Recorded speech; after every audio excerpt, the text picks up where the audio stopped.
बिस्मिल्लाहिर्रहमानिर्रहीम अस्सलाम वालेकुम। वेलकम टू K2U चैनल। इट्स इकरा साबिर। सब्जेक्ट है हमारा कंप्यूटर साइंस और ग्रेड 8 है, जिसका चैप्टर नंबर 1 हम पढ़ने जा रहे हैं और बुक है हमारे पास PTB। चैप्टर का नेम है इमर्जिंग टेक्नोलॉजीज़। अच्छा, सबसे पहले देखते हैं कि इमर्जिंग टेक्नोलॉजीज़ क्या होता है। New technologies generally refer to as emerging technologies. जितनी भी नई टेक्नोलॉजी मार्केट में आ चुकी हैं वो सारी की सारी इमर्जिंग टेक्नोलॉजीज़ हैं। तो इमर्जिंग का मतलब ये होता है मर्ज की गई, यानी कि पुरानी टेक्नोलॉजीज़ में नई टेक्नोलॉजी को मर्ज कर देना, तो ये हमारे पास इमर्जिंग टेक्नोलॉजीज़ हो गया। नेक्स्ट है रोबोटिक्स। अच्छा, अब ये रोबोटिक्स क्या है? The branch of engineering that is use to manufacture intelligent machines to assist human in different task. यानी कि इंजीनियरिंग की ऐसी ब्रांच जिसके ज़रिए से ऐसी इंटेलिजेंट मशीन्स बनाई जाएं जो कि इंसान को उसके मुख्तलिफ़ कामों में मदद कर सकें। The intelligent machines are called robots. उन्हीं इंटेलिजेंट मशीन्स को रोबोट कहते हैं। अब इसके यूजेस कहाँ हैं? मैन्युफैक्चरिंग कंपनी में इसको यूज़ किया जा रहा है रोबोट्स को। माइनिंग यानी कान कुनी में लोहे की कान हो गई या नमक की कान हो गई, तो ये कान कुनी में इस्तेमाल होता है। लॉजिस्टिक का मतलब ये होता है कि बहुत ज़्यादा माल को एक जगह से दूसरी जगह लेके जाना, चीज़ों को के बड़े बड़े स्टॉक्स रखना और उसको ट्रांसपोर्ट करना एक जगह से दूसरी जगह, बड़े बड़े वेयर हाउसेस में। फिर आगे ये हेल्थ केयर में इस्तेमाल होती है, और उसके अलावा हेल्थ केयर का मतलब ये है कि हॉस्पिटल्स में डिफरेंट जगह पे रोबोट्स इस्तेमाल किए जा रहे हैं। जैसे कि एक्सरे मशीन है, वो भी काइंड ऑफ रोबोट है। उसके अलावा जो है अल्ट्रासाउंड मशीन है, वो भी रोबोट की एक काइंड है। इसी तरह किचन के अंदर भी रोबोट्स इस्तेमाल हो रहे हैं। अब यहाँ पे देखें तो आपके सामने the Czech word robota means hard work. ये एक सिजिच ज़ुबान का वर्ड है रोबोटा, जिसका मतलब है हार्ड वर्क। नेक्स्ट है हमारे पास टॉपिक आर्टिफिशियल इंटेलिजेंस, यानी कि AI, the branch of computer science that deals with building smart machine capable of performing task intelligently. यानी कि कंप्यूटर साइंस की एक ऐसी ब्रांच जो कि स्मार्ट मशीन को बनाती है, और वो स्मार्ट मशीन क्या कर सकती हैं? वो इंटेलिजेंटली काम कर सकती हैं। These learn from their own experience just like human. ये अपने एक्सपीरियंस से सीखती हैं जैसे कि इंसान। अब जैसे कि आप जानते हैं कि छोटा बच्चा है, जब वो पैदा होता है और उसके बाद जब वो थोड़ा बड़ा होना शुरू होता है और एक मुकम्मल एडल्ट बन जाता है, तब तक वो सीखता रहता है, वो अपने इन्वायरमेंट से सीखता है। तो ये मशीन्स भी अपने इन्वायरमेंट से सीखती हैं खुद ब खुद। इसमें क्या है? सेल्फ ड्राइविंग कार है। इसके एग्जांपल में सेल्फ ड्राइविंग कार क्या है? वो अपने इन्वायरमेंट से देखती है कि सामने वो खुद ब खुद ड्राइव होती है। सामने कोई हर्डल आता है तो वो उसको देखती है, जज करती है और उसके अकॉर्डिंग एक्शन लेती है। इसी तरीके से एक्सपर्ट सिस्टम्स हैं, ऐसे सिस्टम्स जो कि जो आर्टिफिशियल इंटेलिजेंस को इस्तेमाल करते हुए अपना कोई भी काम परफॉर्म कर सकते हैं। जैसे कि मैंने अभी आपको थोड़ी देर पहले एग्जांपल दी थी मेडिकल साइंस की, ठीक है, जिसमें हमारे पास मेडिकल में बहुत सारी ऐसे सिस्टम्स हैं जो कि इस्तेमाल हो रहे हैं हेल्थ केयर में। आगे है चैट बोर्ड्स। चैट बोर्ड्स का मतलब ये है कि ऐसी एप्लीकेशंस जो कि हमारे पास जिसके ज़रिए से हम उस पर कोई भी क्वेरी या क्वेश्चन देते हैं और फिर वो हमारे क्वेश्चन को हल कर देते हैं, जैसे कि चैट GPT या जेमिनी। और उसके अलावा है हमारे पास गेमिंग में आप जानते हैं कि डिफरेंट तरह की गेम्स आ जाती हैं जो AI बेस्ड गेम होती हैं। जिस पे सोशल मीडिया भी आर्टिफिशियल इंटेलिजेंस की एक टाइप है। नेक्स्ट है हमारे पास सेल्फ ड्राइविंग कार। अच्छा, ऑटोनोमस व्हीकल है। सेल्फ ड्राइविंग कार जो है वो खुद ब खुद चलने वाली, ऑटोनोमस का मतलब है खुद ब खुद चलने वाली। ड्राइवरलेस कार भी इसको कहते हैं, यानी ड्राइवर के बगैर है। रोबोटिक कार भी कहते हैं क्योंकि ये रोबोट की तरह खुद ही काम करती है।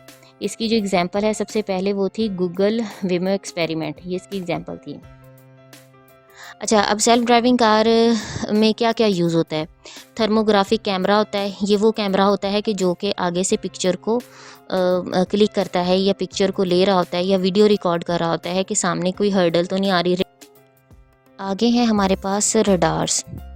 रडार्स का मतलब ये है कि सिमत का तयन करना है कि सामने हर्डल आ रही है तो वो कितने फासले पर है, उसकी ऊंचाई कितनी है, ये सब कुछ। GPS यानी कि ग्लोबल पोजीशनिंग सिस्टम, जिसके ज़रिए से आप मैप देखते हुए ये जो गाड़ी है ये अब ट्रैवल करती है। फिर इनर्शियल मेजरमेंट यूनिट्स। कि एक ऑब्जेक्ट है वो किस तरीके से और किस फोर्स कितनी फोर्स के अकॉर्डिंग वो मूव कर रहा है। नेक्स्ट है हमारे पास 3D इमेजिंग। अच्छा, अब 3D इमेजिंग में क्या होता है कि ये हमारे पास 3 डायमेंशनल इमेज होता है, जिसमें हमारे पास क्या आ जाता है, हाइट, विड्थ और डेप्थ आ जाती है। यानी कि इसकी ऊंचाई आ जाती है, लंबाई आ जाती है, उसके अलावा इसकी चौड़ाई आ जाती है और इसकी गहराई आ जाती है, जिसको यानी ऐसा इमेज जिसको हम चारों तरफ से देख सकते हैं। It establish optical illusion of the depth to the image. अब यहाँ पे ये देखें, ये आपके सामने एक पिक्चर है जो कि ऐसे लग रहा है कि जैसे मूव हो रही है, हालांकि ये मूव नहीं हो रही, ये सिर्फ एक आँख का धोखा इसको कह लें कि ये लग ऐसे रहा है कि जैसे ये मूव हो रही है, हालांकि ये इसका पैटर्न 3D पैटर्न बनाया गया है इसका। ठीक है, इसकी एप्लीकेशन में क्या आता है, CT यानी कंप्यूटर टोमोग्राफी है, MRI है, मैग्नेटिक रेजोनेंस इमेजिंग है और 3D मूवीज़। नेक्स्ट हम देखते हैं कि ये कंप्यूटर टोमोग्राफी यानी CT क्या है। अब ये जो CT है ये MRI है, इसकी डिटेल जो है आपकी बुक में मौजूद नहीं है, ये आपको नॉलेज देने के लिए ये सिर्फ यहाँ पे ऐड किया है मैंने। इसमें देखें CT क्या है कि CT के अंदर क्या करते हैं कि इंटरनल बॉडी स्ट्रक्चर इसमें शो हो रहा होता है कंप्यूटर टोमोग्राफी में, जिसमें बोन्स, मसल्स, ऑर्गन्स और ब्लड वेसल्स शो होती हैं। ये जो इमेज है ना आपके सामने, ये शो हो रहा है इमेज, ठीक है, ये ब्रेन का CT स्कैन है। ठीक है, ये वो मशीन है जिसके इस्तेमाल करते हुए CT या MRI की जाती है। ये ब्रेन का CT स्कैन है, उसके बाद ये उसी ब्रेन की MRI है। ठीक है, इसमें MRI में क्या होता है कि डिटेल पिक्चर होती है बॉडी ऑर्गन की, सॉफ्ट टिश्यूज़ इसमें नज़र आ रहे होते हैं, बोन्स एंड ब्लड वेसल्स। अब इन दोनों में मैंने यहाँ पे डिफरेंस भी बताया है। ये CT में देख लें, इसका इमेज कुछ इस तरीके से होता है और MRI जो है इसका इमेज कुछ इस तरीके से शो होता है। अब नेक्स्ट है हमारे पास holographic imaging. 3D hologram is a 3D recorded image that matches almost exactly with the original object. 3D hologram एक 3D रिकॉर्डेड इमेज होता है जो कि बिल्कुल ओरिजिनल ऑब्जेक्ट की तरह से दिख रहा होता है। No need to use 3D glass to see the image. अच्छा, अब इसको देखने के लिए किसी भी तरह के 3D ग्लास की या किसी भी मशीन की ज़रूरत नहीं होती, ये आपको सामने अपनी आम आँख से भी नज़र आ रहा होता है। अब ये इस्तेमाल कहाँ होता है, ये मीटिंग्स में, एजुकेशन में, एग्जीबिशन में और मिलिट्री मैपिंग में। अब ये एक इम्पॉर्टेंट पॉइंट है, you can create a hologram by using simple mobile phone. आप अपने घर में भी होलोग्राम बना सकते हैं कि किस चीज़ का, एक मोबाइल फ़ोन का इस्तेमाल करते हुए, and a piece of glass, एक गिलास यानी कि शीशे के एक टुकड़े का इस्तेमाल करते हुए, and joint at the angle of 45 degree. और उस शीशे के गिलास को उस फ़ोन के साथ आपने 45 डिग्री के एंगल पे ज्वाइन कर देना है, और उसके बाद जो पिक्चर मोबाइल के अंदर है वो आपकी बिल्कुल ऊपर शो होना शुरू हो जाएगी। ये यहाँ पे देखें, ये इमेज बना भी हुआ है एक ब्रेन का। नेक्स्ट है virtual reality, a computer generated imitation of the real world where people can interact in an apparently real और फिजिकल वे।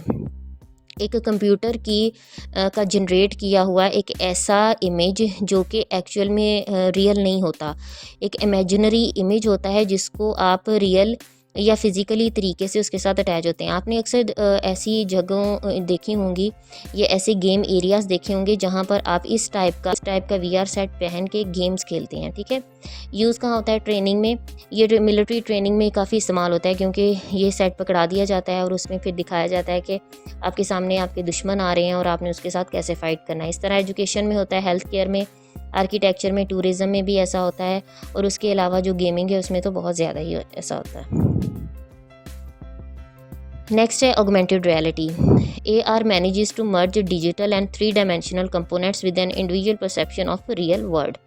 अच्छा, अब ऑगमेंटेड रियलिटी क्या चीज़ है? ऑगमेंटेड रियलिटी का मतलब ये है कि एक्चुअल में आपके पास वो चीज़ नहीं है, लेकिन आप उस चीज़ का इस्तेमाल कर लें। अब ये पिक्चर देखें, इसमें ये सादा रूम है, उस रूम के अंदर इंटीरियर डिज़ाइनिंग कैसे की जा सकती है वो पर्सन ने यहाँ पर इस स्क्रीन के ऊपर वो बनाया है। इस स्क्रीन के ऊपर उसको वही रूम नज़र आ रहा है, उसी रूम के अंदर उसने सोफ़ा किस जगह पे सेट किया है, टेबल किस जगह पे सेट किया है, और ये सारा का सारा किस तरीके से उसने डिकोर किया है, ये ऑगमेंटेड रियलिटी है।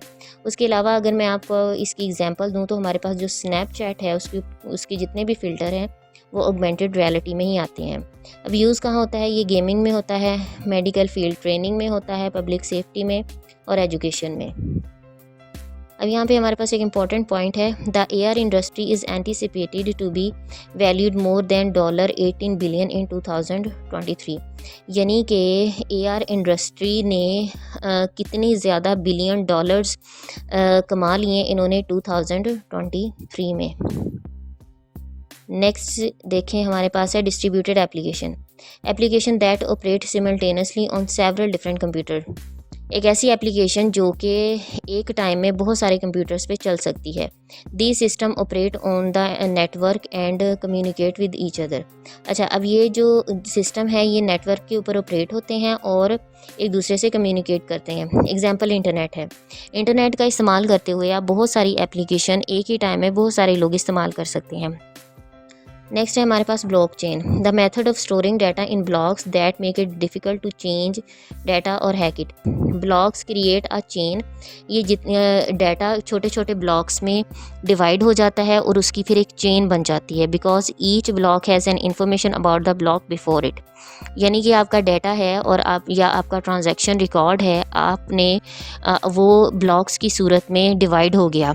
हर एक ब्लॉक का जो एड्रेस है वो दूसरे ब्लॉक के पास होगा और इस तरीके से ये ब्लॉक की एक चेन बन जाएगी। अब ये यूज़ कहाँ पे हो रहा है? ये गेम्स में हो रहा है, सिक्योर हेल्थ केयर डाटा में हो रहा है, तो फाइनेंशियल सर्विसेज में हो रहा है। यानी बैंक्स में जब आप ट्रांजैक्शन करते हैं तो बेसिकली ब्लॉकचेन में ही होती हैं। Blockchain is also the backbone of all crypto currencies. जितनी भी क्रिप्टो करेंसीज हैं तो ये ब्लॉकचेन जो है ये उसकी बैकबोन कंसीडर होती है। नेक्स्ट है हमारे पास machine learning, the branch of AI that enables a system to learn and improve itself from the experience without any interference. अच्छा, मशीन लर्निंग का मतलब ये होता है कि एक सिस्टम बना दिया गया, फिर वो सिस्टम जो है वो अपने इन्वायरमेंट से खुद ब खुद ही सीखता है, किसी भी इंटरफेरेंस के बगैर, यानी किसी भी मुदाखलत के बगैर वो इन्वायरमेंट से सीखता है। जैसा कि अब चैट जीपीटी की अगर मैं आपको एग्जांपल दूं तो चैट जीपीटी एक दफ़ा बना दी गई, उसके एल्गोरिदम सेट कर दिए गए। अब वो नई से नई चीज़ें, जो चैट जीपीटी एप्लीकेशन है वो नई से नई चीज़ों का एक्सपीरियंस करती है और ख़ुद ब खुद ही वो सीखती है। तो ये एक मशीन लर्निंग की एग्जांपल हो सकती है। A real world example of machine learning is image recognition. अब यहाँ पे एक और एग्जांपल आ गई इमेज रिकॉग्निशन की।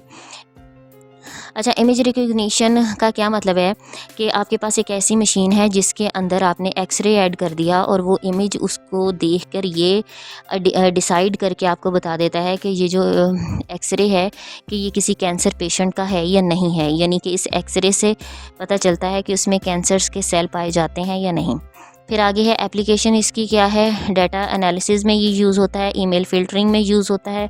ईमेल फ़िल्टर का मतलब होता है कि आप अपने ईमेल पे फ़िल्टर लगा लेते हैं, सेंड करते वक्त भी और उसको रिसीव करते वक्त भी। फॉर एग्जांपल आपने लेबल लगा लिया, आपका HBL का आपका ये जो मैसेजेस हैं वो HBL वाले लेबल में आ जाए और उसके अलावा जो आपके फ्रेंड्स के मैसेजेस हैं वो फ्रेंड वाले लेबल में आ जाए। जैसे ग्रुपिंग नहीं हो जाती, इस तरीके से ईमेल फ़िल्टरिंग होती है। इसी तरीके से मशीन लर्निंग सर्च इंजन्स में भी इस्तेमाल होती है। नेक्स्ट है 5G। 5G का मतलब होता है 5 generation, the 5th generation of cellular technology. ये सेलुलर टेक्नोलॉजी की 5वीं जनरेशन है। It's data transfer rate is 20 GB पर सेकेंड। यानी ये इसका डाटा ट्रांसफ़र रेट इतना हाई है, कितना है? 20 GB पर सेकेंड। यानी एक सेकेंड के अंदर 20 GB डाटा ट्रांसफ़र हो सकता है। इट इज़ मच फास्टर, बहुत तेज़ है, बहुत ज़्यादा फ्लेक्सिबल है और इसमें डाटा ट्रांसफ़र डिलेज़ भी बहुत कम आते हैं। यानी कि किसी भी तरह का डिले बहुत कम ही आता है। अच्छा, ये इस्तेमाल कहाँ पे होती है? ऑटोनोमस व्हीकल, ऐसी व्हीकल जो खुद ब खुद चलती हैं। वीडियो गेम्स में स्मार्ट फ्रेमिंग का मतलब ये होता है कि अगर कोई बिल्डिंग की कंस्ट्रक्शन की जा रही है तो उसका पहले फ्रेम बना लिया जाना, उसे स्मार्ट फ्रेमिंग कहते हैं। इसी तरीके से डिफेंस इंडस्ट्रीज़ में भी इस्तेमाल होते हैं। दफाई जो चीज़ें बनाती हैं जिसमें असले वगैरह का काम होता है ना, ये वो डिफेंस इंडस्ट्रीज़ होती हैं जिसमें 5G इस्तेमाल होती है। नेक्स्ट है computer assisted translation, CAT, software program that is used to translate written and spoken text from one language to another. ये CAT सॉफ्टवेयर का तो सबको ही पता है कि ये हमारे पास रिटन या स्पोकन टेक्स्ट को एक लैंग्वेज से दूसरी लैंग्वेज में कन्वर्ट कर देता है। ठीक है, और ये आप लोग बहुत ज़्यादा इस्तेमाल भी करते होंगे। अगर आपको उर्दू आती है, आप इंग्लिश नहीं बोलते, तो आप अपना उर्दू लिखा हुआ ऐसी एप्लीकेशन पे उर्दू पेस्ट कर देते हैं, वो आपको उसको इंग्लिश में कन्वर्ट कर देता है। चैट जीपीटी भी ऐसा करते हैं, गूगल भी ऐसा करती है, ठीक है। तो इसमें टूल्स कौन कौन से हैं? लैंग्वेज सर्विस प्रोवाइडर है, ट्रांसलेशन एंड लोकलाइजेशन कंपनीज़, जिसमें गूगल ट्रांसलेटर है, इंडिपेंडेंट ट्रांसलेटर्स जैसे चैट जीपीटी, उसके अलावा भी और भी बहुत सारे हैं, ठीक है। एग्जाम्पल में आ जाता है गूगल ट्रांसलेटर, यानी कि वो सारे के सारे ये ट्रांसलेटर हैं जिसके अंदर आप अपना टेक्स्ट या स्पीच ऐड करते हैं और उसे कहते हैं कि मुझे फ़लाँ लैंग्वेज में इसको कन्वर्ट कर दो, तो वो उसको कन्वर्ट कर देता है। अच्छा, अब इस पूरे चैप्टर में जितने हमारे पास इंपॉर्टेंट की टर्म्स थे वो देख लें। सबसे पहले है हमारे पास एआई यानी आर्टिफिशियल इंटेलिजेंस, एवी है ऑटोनोमस व्हीकल है, जीपीएस है ग्लोबल पोजीशनिंग सिस्टम, सीटी है कंप्यूटर टोमोग्राफी, एमआरआई है मैग्नेटिक रेजोनेंस इमेजिंग, वीआर है वर्चुअल रियलिटी, एआर है ऑगमेंटेड रियलिटी, कैट है कंप्यूटर असिस्टेड ट्रांसलेशन, एलएसपीस है लैंग्वेज सर्विस प्रोवाइडर और 3D है 3 डायमेंशनल। ये सारी की सारी इंपॉर्टेंट की टर्म्स हैं जो आपके चैप्टर में इस्तेमाल हुई हैं। होप सो आपको ये लेक्चर अच्छे से समझ आ गया होगा। इसको आपने पूरा सुनना है, डिटेल में सुनना है, अंडरस्टैंड करना है। अगर आपका कोई भी क्वेश्चन है तो आप वो क्वेश्चन कमेंट में पूछ सकते हैं। उसके अलावा आप इसको लाइक, कमेंट, शेयर और सब्सक्राइब करना है। Thank you so much.